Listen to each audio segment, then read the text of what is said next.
हिंदी में यूपीएससी की तैयारी से संबंधित प्रोग्राम्स को देखने के लिए सब्सक्राइब करें study IQIAS Hindi. Donald Trump America के राष्ट्रपति तो बन गए हैं, लेकिन अब उनके द्वारा जो कार्रवाइयां की जाने वाली हैं अलग अलग स्तरों पर, वो अपने आप में काबिले गौर है।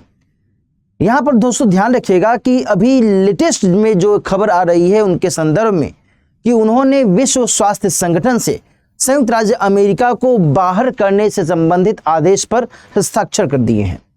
इसके अलावा भी उनके द्वारा पहले से ही कई सारे ऐसे पक्षों को लेकर के बातें की जा रही थी कि अमेरिकी राष्ट्रपति का पदभार ग्रहण करने के बाद वो कुछ कड़ी कार्रवाइयां करेंगे, और उनमें से एक कड़ी कार्रवाई के बारे में वो बता रहे थे कि साहब, हम जो भी डीप स्टेट जैसी गतिविधियां अमेरिका में वर्तमान में सक्रिय हैं, इसको हम डिसमेंटल कर देंगे, इसको हम समाप्त कर देंगे। यहां पर दोस्तों आज की चर्चा में हम लोग ये थोड़ा समझने की कोशिश करेंगे कि आखिर इस किस डीप स्टेट की बात कर रहे हैं, इसका मतलब क्या होता है और क्या इसका सरोकार भारत से भी है।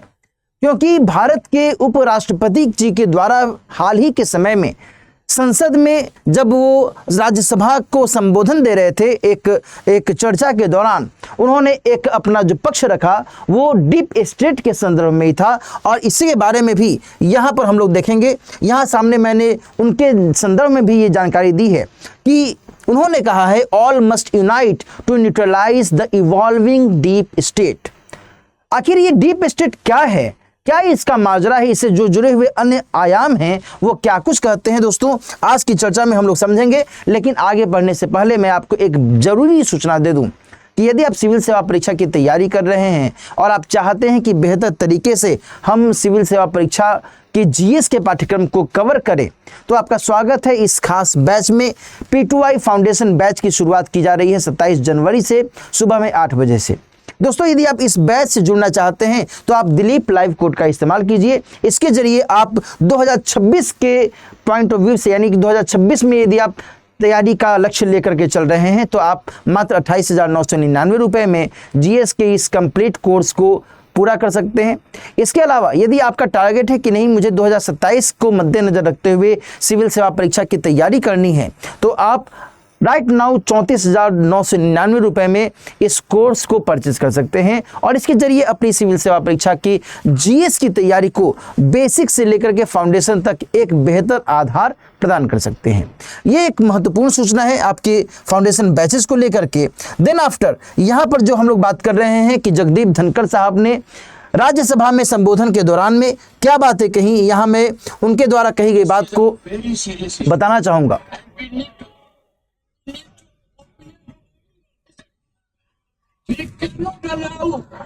यहाँ पर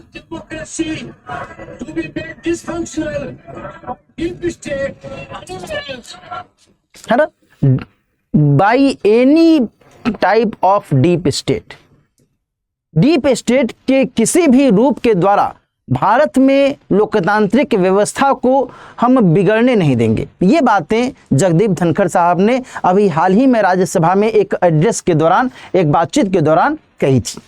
कुछ इसी तरीके से जो डोनाल्ड ट्रंप महोदय हैं उनके द्वारा भी कुछ इसी तरीके से गतिविधियां, इसी हिसाब से डोनाल्ड ट्रंप महोदय के द्वारा भी इसके संदर्भ में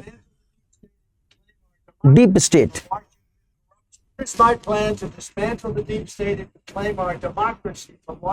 है ना, ये चीजें यहां पर ध्यान रखिएगा कि वे भी डीप स्टेट के कंटेक्स्ट में अपना जो कंसर्न है, अपनी चिंता जता रहे हैं। It's my plan to dismantle the deep state and reclaim our democracy from Washington corruption. Once and for all, the corruption fixed. First, I will immediately reissue my 2020 executive order restoring the president's authority to remove rogue bureaucrats, and I will wield that power very aggressively. देख रहे हो ना क्या उनका tone था कि भाई जैसे ही मैं पदभार ग्रहण करूंगा, जो भी ऐसे ब्यूरोक्रेट्स हैं, जो भी ऐसे नौकरशाह हैं जो कि डीप स्टेट की तरह काम करते हैं, हम उनको हटा देंगे। और इसी के संदर्भ में ये बातें यहाँ पर डोनाल्ड ट्रंप महोदय के द्वारा ये जो मैंने शुरू में आपको बताया कि डिसमेंटलिंग डीप स्टेट की बात कर रहे हैं, वो इसी के कंटेक्स्ट में कर रहे हैं। अब दोस्तों हम लोग थोड़ा सा इस विषय को और थोड़ा सा गहनता से समझने की कोशिश करें कि आखिर जो डीप स्टेट की बात कही जा रही है ये है क्या, क्या इसके मायने, क्या इसका मतलब है। तो सबसे पहले मैं आपको बताऊं कि इसका जो अर्थ है वो तुर्की भाषा के एक शब्द से निकला है जिसका नाम है डेरिन डेवलेट।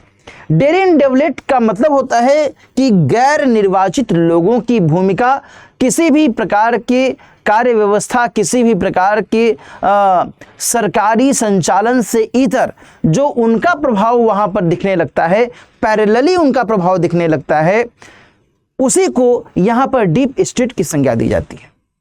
यह जरूरी नहीं है कि ये जो पैरेलली प्रभाव दिख रहा है ये केवल और केवल सरकारी स्तर पर ही दिख सकता है, बल्कि गैर सरकारी स्तर पर भी इसका प्रभाव दिख सकता है।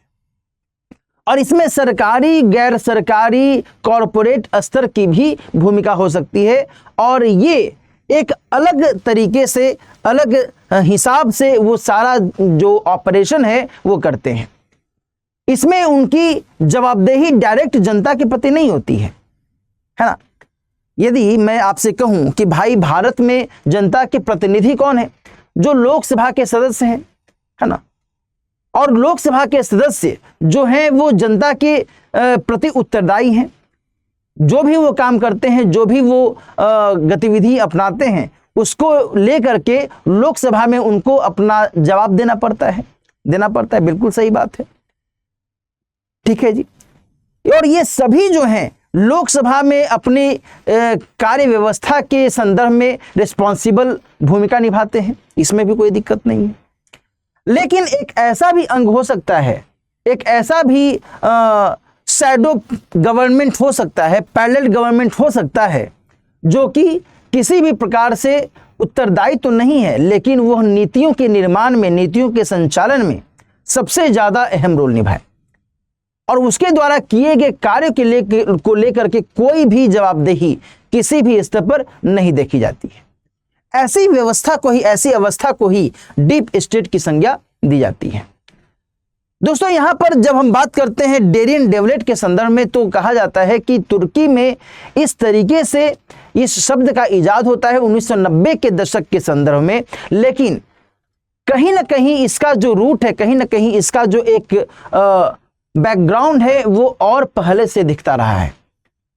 यदि हम बात करें, थोड़ा सा पीछे चलें, इतिहास को थोड़ा सा खंगालें, तो फिर ध्यान रखिएगा कि द्वितीय विश्व युद्ध के समय में, जबकि अमेरिका के द्वारा द्वितीय विश्व युद्ध में शामिल न होने की बात की जा रही थी और at that time Pearl Harbor पर जापानी हवाई जहाज़ों के द्वारा जब हमला किया गया, अमेरिकी नौसेना को बहुत बड़े पैमाने पर क्षति पहुंची, तब अमेरिका के तत्कालीन राष्ट्रपति रूजवेल्ट साहब ने भी इस तरीके से पैरेलली कुछ गतिविधियों को अंजाम देने की कोशिश की थी, जिसमें उन्होंने अपनी सरकार के लोगों से ज़्यादा बातचीत नहीं की, बल्कि कुछ अपने निकटस्थ लोगों से बातचीत करते हुए और क्या कुछ किया जाना चाहिए, कि किस तरीके से अमेरिका द्वितीय विश्व युद्ध में अपनी भारी भरकम भूमिका निभाए, उसको लेकर के उनके द्वारा कार्रवाइयाँ की गई थी, है ना। और इसी के संदर्भ में OSS यानी कि ऑफिस ऑफ स्ट्रेटजी सर्विस की शुरुआत की गई थी। बाद में इसे एक नए रूप में भी शामिल किया गया, देखा गया, जिसे कि अमेरिका की इंटेलिजेंस एजेंसी CIA का नाम दिया गया। ये सारी कुछ जो पक्ष हैं डीप स्टेट के संदर्भ में बैकग्राउंड के स्तर पर पता चलते हैं, ठीक है ना। तो ये सारी जो बातें हैं दोस्तों इसी को इंडिकेट करते हैं, यानी कि गैर सरकारी, सरकारी, कॉर्पोरेट क्षेत्र के उच्च पदस्थ लोगों की इसमें भूमिका होती है और वे विदाउट एनी रिस्पॉन्सिबिलिटी ये अपना काम करते हैं, ठीक है ना। ये सारे जो पक्ष है दोस्तों यहां ध्यान में रखिएगा। इसी के संदर्भ में जब हम लोग आगे चर्चा करते हैं डीप स्टेट से जुड़ी गतिविधियों में, पाकिस्तान, बांग्लादेश, अमेरिका, भारत जैसे जो देश हैं, इनकी स्थिति थोड़ा सा हमें गौर करने की आवश्यकता है। जब हम पाकिस्तान की बात करते हैं तो पाकिस्तान के पूर्व प्रधानमंत्री इमरान खान ने भी इस तरीके से आरोप लगाया कि हमारे अगेंस्ट में डीप स्टेट के द्वारा कॉन्स्पिरेसी की जा रही है, षड्यंत्र किया जा रहा है, हमें हमारे अगेंस्ट में लोगों को भड़काया जा रहा है और इसी वजह से मुझे फंसाया जा रहा है। यहाँ तक कि मैं आपको बताऊं, जो वहाँ की सेना है, वहाँ पर जो ISI है, ये भी पैरेलली कुछ ऐसी गतिविधियों में संलग्न रहते हैं जिसके कारण वहाँ पर डीप स्टेट जैसी स्थिति से इनकार नहीं किया जा सकता।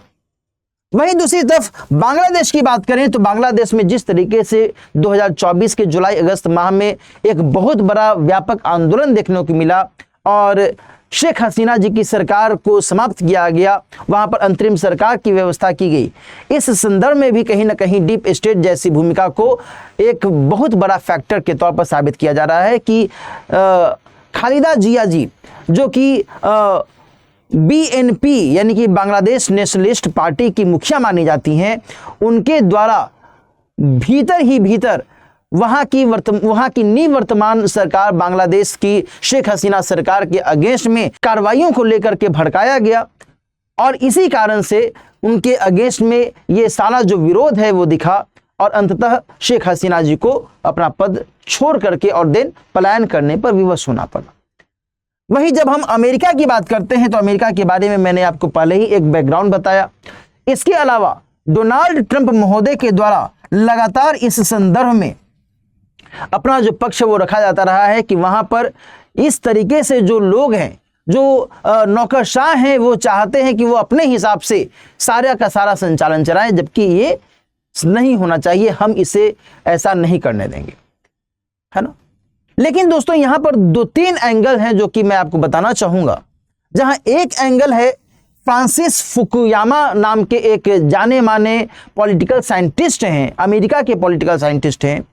उनके द्वारा इस संदर्भ में जो अपना मंतव्य दिया गया है उसमें उन्होंने ये कहा है कि देखिए साहब, डोनाल्ड ट्रंप महोदय बेशक ये कहते हैं कि नौकरशाहों को हम ज़्यादा महत्व नहीं देंगे, डीप स्टेट के संदर्भ में उनकी भूमिका बहुत ज़्यादा होती है और हम अब जो हमारे पॉलिटिकल लॉयलिस्ट हैं, जो हमारे सबसे अधिक वफादार हैं, हम उनको चाहेंगे कि हम अपने शासन में महत्वपूर्ण तौर पर स्थान दें और उसके ज़रिए हम शासन व्यवस्था को सही तरीके से संचालित करेंगे।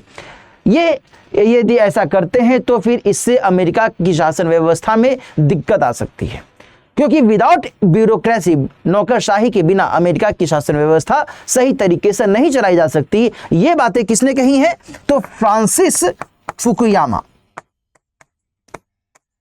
है ना, फुकुयामा के द्वारा ये सब बातें कही गई हैं और ये अमेरिकी राजनीति विशेषज्ञ हैं, राजनीति विज्ञान विशेषज्ञ।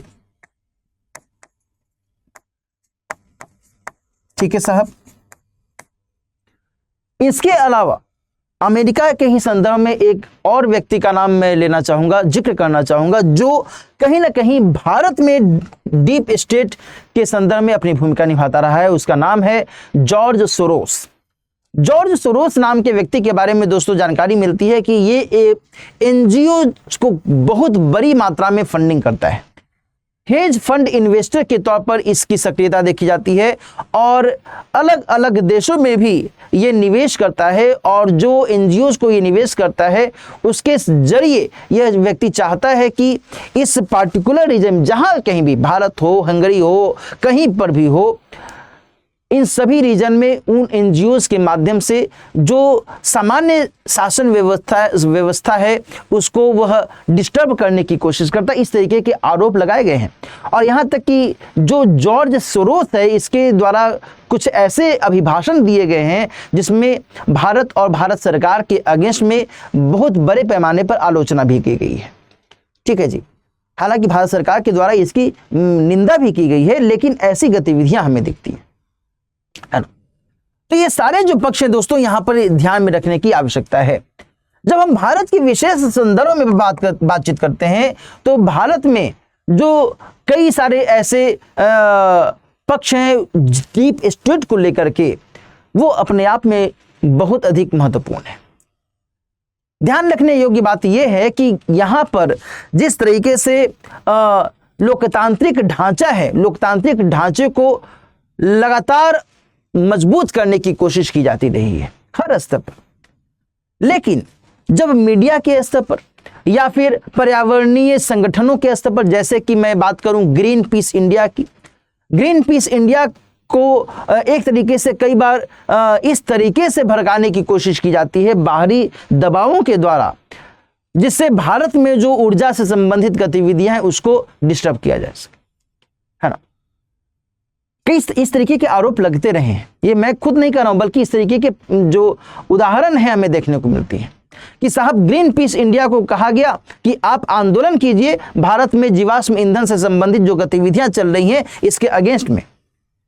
भाई अब पर्यावरण को लेकर के तो आज बहुत अधिक संवेदनशीलता है, तो ऐसे में यदि इस तरीके से बाहरी सपोर्ट के जरिए और इस गतिविधि को अंजाम दिया जाता है तो क्या ये हमारे लिए ठीक है ना। ये तो एक अलग बात हो जाती है ना कि भाई चलो ठीक है, पर्यावरण की सुरक्षा करना हमारा धर्म है, हमें ये करना चाहिए, लेकिन निगेटिव एटीट्यूड के साथ, है ना, नकारात्मक गतिविधि के साथ इस तरीके से दबाव देना ये तो सही नहीं है, ये तो नहीं होना चाहिए। Getting my point. इस तरीके से कुछ अन्य जो पक्ष हैं वो ये भी बताते हैं कि भाई यहाँ पर कुछ ऐसी गुप्तचर एजेंसियां हैं जो डीप स्टेट की भूमिका निभाती हैं, सरकार से अलग। वो सरकारी जो कार्य व्यवस्था है, सरकारी जो क्रियाकलाप है उससे अलग वो अपना प्रभाव दर्शाने की कोशिश करते हैं और जिनका प्रत्यक्ष उत्तरदायित्व एकदम नहीं है, बिल्कुल नहीं है ना। तो ये सारे जो पॉइंट्स है दोस्तों यहाँ पर डीप स्टेट के संदर्भ में अपने आप में महत्वपूर्ण हो जाते हैं। अब यहाँ पर जो चिंता की स्थिति है उसे ध्यान में रखने की आवश्यकता है, जिसे लेकर के भारत के उपराष्ट्रपति महोदय ने भी राज्यसभा में अपनी बातें कही थी। यहाँ ये ध्यान में रखना होगा कि देश विरोधी गतिविधि को बढ़ावा न दिया जा सके। जब 2021 में भारत में किसान आंदोलन बहुत बड़े पैमाने पर देखा गया, अलग अलग स्तरों पर देखा गया, तो उस संदर्भ में भी इस तरीके के आरोप लगाए गए कि डीप स्टेट की भूमिका कहीं ना कहीं दिख रही है। कुछ ऐसे गैर सरकारी तत्व, कुछ ऐसे नॉन स्टेट फैक्टर्स हैं जो कि डायरेक्ट और इनडायरेक्ट तौर पर यहां हस्तक्षेप करना चाहते हैं, यहां की सामान्य शासन व्यवस्था को वो डिस्टर्ब करना चाहते हैं। और यदि ऐसा होता है तो निश्चित तौर पर इससे राष्ट्रीय सुरक्षा को लेकर के चुनौती खड़ी हो सकती है ना। अभी कुछ ही समय पहले लोकसभा में एक सवाल के जवाब में यह बताया भी गया कि कुछ गैर सरकारी संगठनों से संबंधित जो उनको वित्त पोषण बाहर से मिल रहा था, बड़े पैमाने पर वित्त पोषण मिल रहा था, उनको FCRA यानी कि फॉरेन कंट्रीब्यूशन रेगुलेशन एक्ट के तहत उनका लाइसेंस रद्द कर दिया गया। ऐसी संभावना जताई गई कि ये जो गैर सरकारी संगठन है ये भारत के विकास में नहीं बल्कि भारत में अपना प्रभाव जमाने में और भारत में नकारात्मक संदेश फैलाने में अपनी भूमिका निभा सकते हैं।